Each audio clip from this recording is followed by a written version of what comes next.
नमस्कार दोस्तों, मैं हूं अभिमन्यु भारद्वाज। दोस्तों, सुबह उठते ही हम सबसे पहले क्या चेक करते हैं? अपना मोबाइल चेक करते हैं, व्हाट्सएप पर मैसेज, यूट्यूब पर वीडियो या इंस्टाग्राम पर रील चेक करते हैं, जिसे हम क्लाउड कहते हैं। और हमें लगता है ये सब हवा में चल रहा है, लेकिन ये हवा में नहीं चल रहा होता है। ये कहीं ना कहीं जो डेटा है वो सेव रहता है, और जहां पर ये डेटा सेव रहता है, जहां से आप डेटा ये सिंक करते हैं, उसे क्लाउड कहते हैं। लेकिन क्या आप जानते हैं कि आपका ये क्लाउड हवा में नहीं बल्कि जमीन पे किसी एक इमारत में रखा है, किसी एक बिल्डिंग में रखा है, और उस बिल्डिंग को कहते हैं डेटा सेंटर। जैसे आपने सुना होगा गूगल का डेटा सेंटर, आपने सुना होगा फेसबुक का डेटा सेंटर, आपने सुना होगा इंस्टाग्राम का डेटा सेंटर, व्हाट्सएप का भी सुना होगा कि हमारा जो डेटा सेंटर व्हाट्सएप का है वो शायद अमेरिका में है, गूगल का भी अमेरिका में है। तो मैं इन सब की बात क्यों कर रहा हूं? क्योंकि अभी जो बजट पेश हुआ है उसमें इस तकनीक के भी बारे में बात की गई है। 2026-27 में हमारी वित्त मंत्री निर्मला सीतारमण जी ने एक ऐसा ऐलान किया है जो शायद आम खबरों की हेडलाइन में दब गया है, लेकिन स्टूडेंट और युवाओं के भविष्य के लिए एक बड़ी खबर हो सकती है। सरकार ने भारत को दुनिया का डेटा सेंटर हब और आर्टिफिशियल इंटेलिजेंस कैपिटल बनाने का एक रोड मैप तैयार किया है। उनका ये कहना है कि हम ऐसा करेंगे। आज के इस वीडियो में हम किसी राजनीतिक बहस में नहीं पड़ेंगे। हम एक स्टूडेंट और आम आदमी की नजर से ये समझेंगे कि आखिर ये जो डेटा सेंटर पॉलिसी है ये क्या है, 2047 तक टैक्स छूट का क्या मतलब है, और क्या एआई सच में नौकरी खा जाएगा या सरकार की इस नई कमेटी इसे बचाएगी। और सबसे जरूरी है कि स्टूडेंट के तौर पर आपको आज से ही क्या सीखना शुरू कर देना चाहिए ताकि कल आप बेरोजगार ना रहें।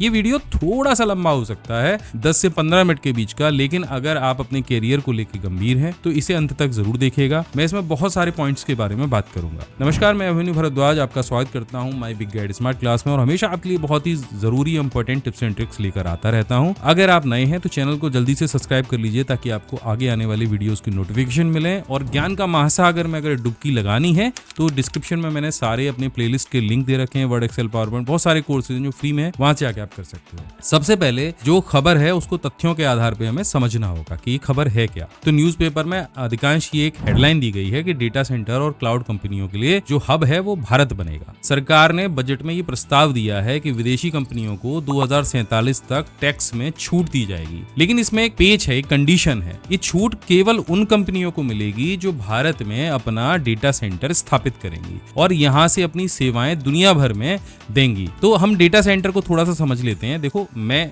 आज एक अगर कंपनी चला रहा हूं, मान के चलो कि व्हाट्सएप है। व्हाट्सएप आप रोज यूज करते हो, दिन रात यूज करते हो, उसमें फोटो शेयर करते हो, वीडियो शेयर करते हो, टेक्स्ट शेयर करते हो, लेकिन क्या सोच रहे हो, आपके फोन में अगर डेटा स्टोर नहीं है वो सारा, और आपके सामने वाले दोस्त के फोन में भी स्टोर नहीं है, तो ये भैया आप जब फोन को स्विच ऑफ कर देते हो, बंद कर देते हो, तो ये डेटा जाता कहाँ है, कहाँ पे रहता है? ये रहता है व्हाट्सएप के डेटा सेंटर के अंदर। वहीं से इनक्रप्शन होता है। आपने देखा होगा ना कि वहां पे उन्होंने एक चीज और डाल रखी है बीच में कि इनक्रप्शन रहेगा, आपकी बात को कोई पढ़ नहीं पाएगा, देख नहीं पाएगा। तो ये सब कुछ कहाँ रहता है? आप बैकअप ले लेते हो, दूसरा फोन बदलते हो, उसमें वो सारी चीजें आ जाती हैं। तो ये आती कहाँ से? हवा में थोड़ी आती हैं। जब भी आप व्हाट्सएप या किसी एप्लीकेशन में कोई भी अकाउंट बनाते हो, चाहे फेसबुक हो, चाहे गूगल हो, चाहे कोई भी कंपनी हो, उसके डेटा सेंटर के अंदर, मतलब बहुत सारे बड़े एरिया के अंदर बड़ी बड़ी हार्ड डिस्क लगी रहती हैं, स्टोरेज डिवाइसेस लगी रहती हैं जो 24 घंटे इंटरनेट से कनेक्टेड रहती हैं। और उनके अंदर जैसे आपने यहाँ से मैसेज किया किसी को व्हाट्सएप पे, तो सेकंड के 1000वें हिस्से में वो मैसेज जो है वहां डेटा सेंटर में पहुंचेगा और वहां से झट से वो मैसेज आपके दोस्त के पास पहुंचेगा। तो वो एक कंपनी तय करती है कि आपकी जो जानकारी है वो सुरक्षित रहे, इतने सारे लोगों का जो डेटा है वो सुरक्षित रहे, उसके लिए वो एक डेटा सेंटर बनाती है। अब अधिकांश कंपनियों के जो डेटा सेंटर हैं वो भारत से बाहर हैं, और भारत की सरकार अब ये चाह रही है कि वो जो डेटा सेंटर्स हैं वो अपने देश में बन जाएं।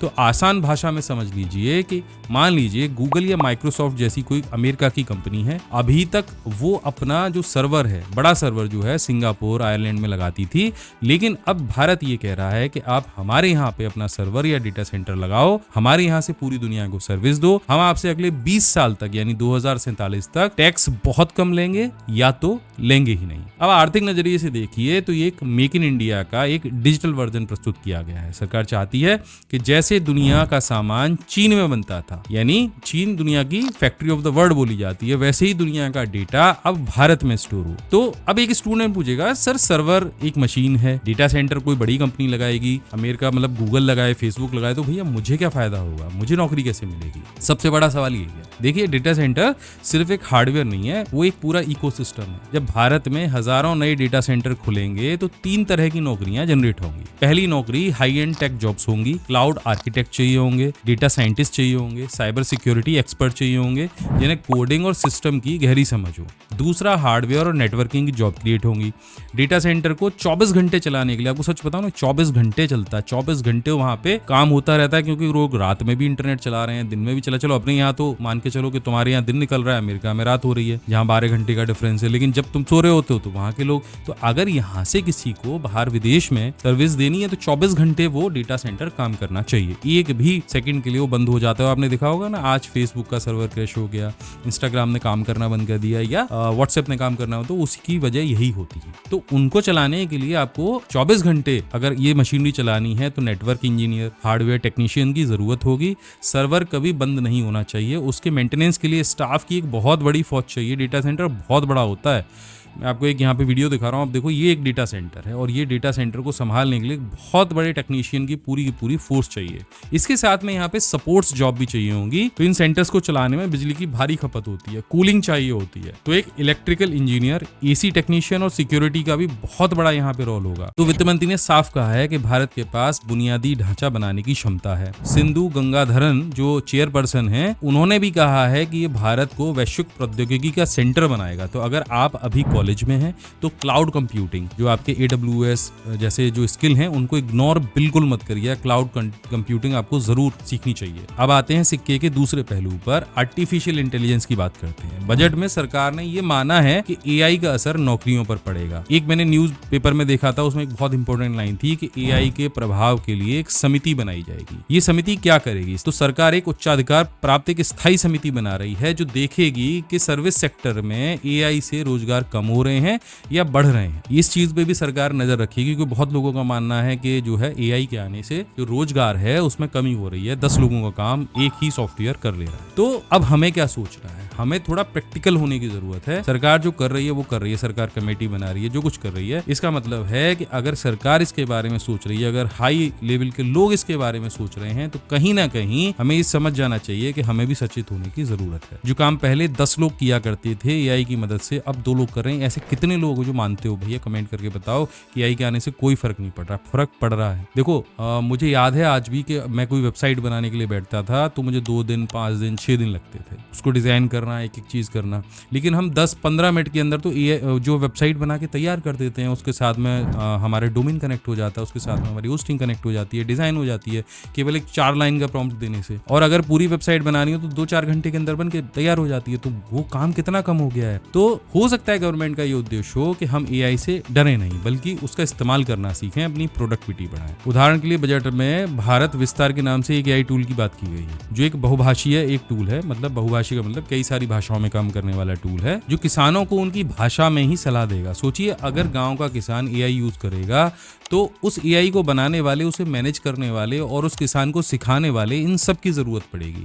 यानी नौकरी खत्म नहीं होगी, नौकरी का तरीका बदल जाएगा। जैसे कंप्यूटर आने के बाद से बहुत सारे लोगों को लगा था कि कंप्यूटर हमारी जो नौकरियां हैं वो खा जाएगा। इसके लिए बहुत सारा विरोध भी हुआ था। जब नई तकनीक आती है तो लगता है कि ये तकनीक लोगों का रोजगार खत्म करेगी, लेकिन होता क्या है कि नए रोजगारों का सृजन भी होता है। तो अब क्या करना है? सिर्फ टाइपिंग नहीं सीखनी है, AI से टाइपिंग कैसे करवाते हैं ये सीखना है। आने वाला जो साल है यानी 2026 भारत के लिए एक बहुत बड़ा टेक फील्ड हो सकता है। बहुत बड़े लेवल पर हम तकनीक सीख सकते हैं। इस महीने में यानी फरवरी के महीने में 16 से 20 फरवरी 2026 तक भारत मंडपम में इंडिया AI इम्पैक्ट समिट होने जा रहा है और ये दुनिया का सबसे बड़ा AI सम्मेलन होगा। जब पूरी दुनिया की बड़ी टेक कंपनियां भारत आएंगी तो वो यहाँ टैलेंट ढूंढेंगी, ऐसे लड़के लड़कियों को ढूंढेंगी जिन्हें डेटा, AI और क्लाउड की समझ हो। सरकार ने 2047 तक का लक्ष्य रखा है। एक बहुत बड़ा विजन है। इसका मतलब ये है कि 1-2 साल का ट्रेंड नहीं, बल्कि अगले 20 साल तक आपके करियर के लिए कई सारे ऑप्शन हो सकते हैं। अगर आप आज 18-20 साल के हैं तो 2047 तक अपना पूरा कैरियर इसी इंडस्ट्री के आसपास घूमने वाला है। तो इसका पूरा जो निचोड़ है, पूरा जो विश्लेषण है वो ये है, आपको क्या करना चाहिए ये समझना है। अगर आप BCA, BTech या कोई भी कंप्यूटर कोर्सेज कर रहे हैं और आपके सिलेबस में अगर वही पुराना इतिहास पढ़ाया जा रहा है तो समझ जाइए। खुद से डेटा एनालिस्ट, क्लाउड कंप्यूटिंग और साइबर सिक्योरिटी पढ़ना शुरू कर दीजिए या अपने टीचर्स को बताइए कि ये चीजें भी हमारे सिलेबस में ऐड करिए। लैंग्वेज बैरियर को तोड़िए। भारत विस्तार टूल बताता है कि टेक्नोलॉजी अब अंग्रेजी से निकलकर हिंदी और क्षेत्रीय भाषाओं तक आ रही है, तो भाषा को अपनी बाधा बिल्कुल नहीं बनने देना है, टेक्नोलॉजी को समझना है। आने वाले समय में बड़ी बड़ी डिग्रियों से ज्यादा आपके स्किल मायने रखने वाले हैं। सरकार डेटा सेंटर्स ला सकती है, कंपनियां ला सकती है, लेकिन उन कुर्सियों पर बैठकर काम करने के लिए टैलेंट आपको खुद बनाना पड़ेगा। पीसी स्किल और माई बिग गाइड पर हमेशा हमारा यही प्रयास रहता है कि हम आपको वो सिखाएं जो इंडस्ट्री में चल रहा है। ये बजट सिर्फ आंकड़े बता सकता है, एक इशारा कर सकता है कि हवा किस तरफ बह रही है, लेकिन समझदारी आपको दिखानी है। जो हवा के रुख के साथ अपनी नाव मोड़ लेगा वही आगे विजय प्राप्त करेगा। तो आशा करता हूं कि इस वीडियो के अंदर मैंने जो भी आपको बजट के बारे में